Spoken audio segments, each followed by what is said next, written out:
पूर्ण ना हो तब तक विवाह का कार्य संपन्न नहीं माना जाता।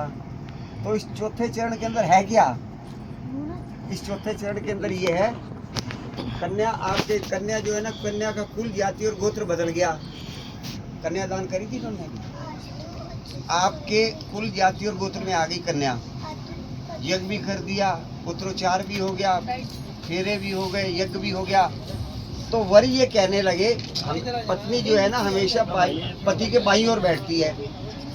तो आप ये कह रहे हो कि आप तो मेरे से मेरी अर्धांगिनी बन गई हो, अरे उठो, उठ के मेरी बाईं ओर बैठो। अभी आपके राइट हैंड साइड बैठी है ना, इनको लेफ्ट हैंड साइड बैठना है। कब बैठना है? इनके 7 वचन है, आप वो 7 वचन स्वीकार करोगे तब ये आकर के आपके लेफ्ट हैंड का आकर में बैठेंगी। स्वीकार करो, बोलो नहीं ना, स्वीकार कर। स्वीकार कर। कितने नहीं ना स्वीकार करो।